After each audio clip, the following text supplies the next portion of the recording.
Most of you, I know that you have subscribed to my channel because of Newton, because of my squirrel.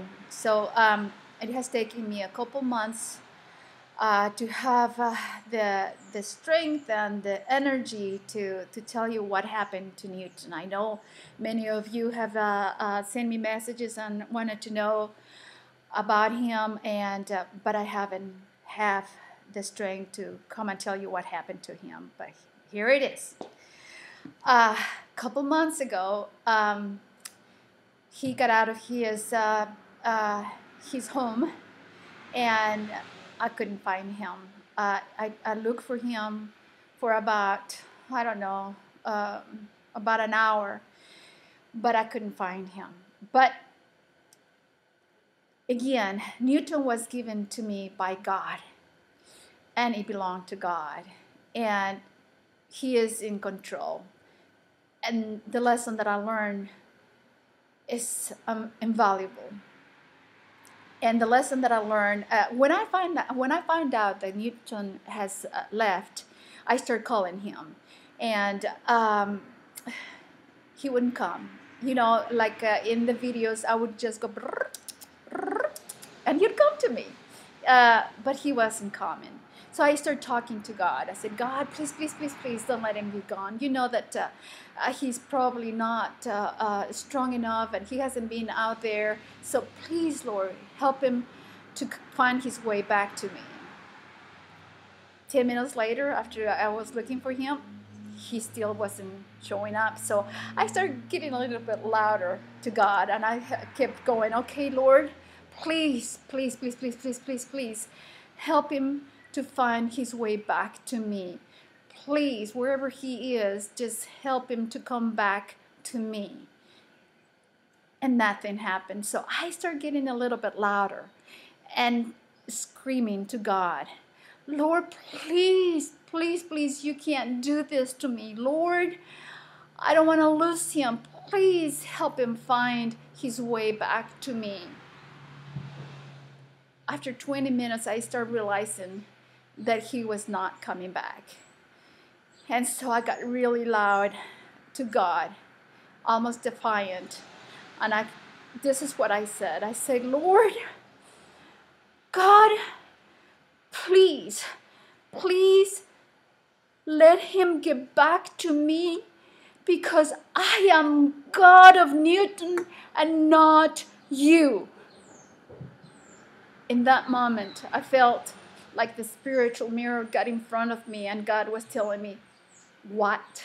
What did you just say? And in that moment, I just realized it. I just understood, what in the world did I say? I am the God of Newton and not you. And what the Spirit of God said is, exactly, that is what people think about most of their situations. That they are God of their situations. They take lordship of their situations, of their problems so quickly. And they want me out of the way because it's too real for them. And they don't believe in a God of small things. They don't believe in a God of the squirrels. How many times you have been in a situation where you say, you know, for example, you're in a situation, you have lost your job and you have come short to the rent that you have to pay tomorrow.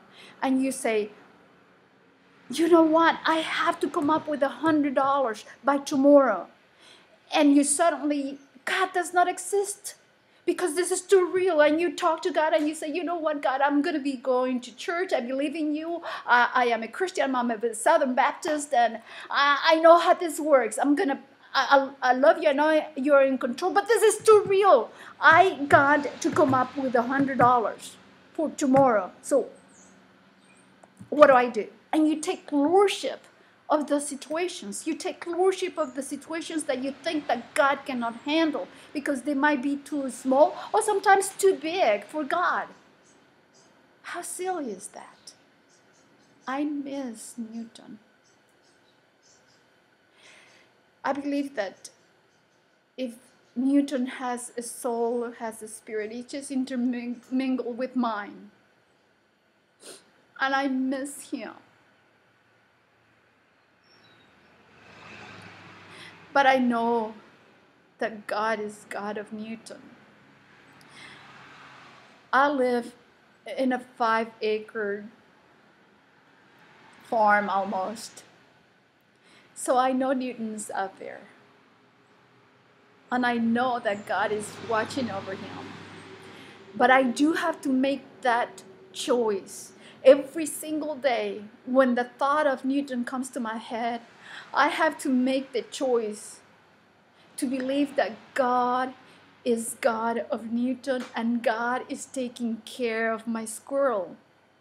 Because in my nature, in my human weak nature, I start thinking Newton might be run over. Newton might be eaten by a cat. Newton might be going through struggles of finding food or whatever.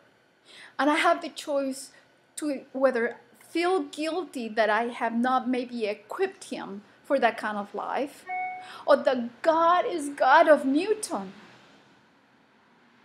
and God is God of me. But he has given me the choice to either let myself think of Newton in trouble or believe that God is taking care of him. And that is a real choice. And I have taken that choice. Just to let you know, I do have lots of videos of Newton that I'm still going to put out there. But I thought that it would be fair for you to know that Newton is not with me anymore. Physically. But he will always be in my heart. And hopefully in yours.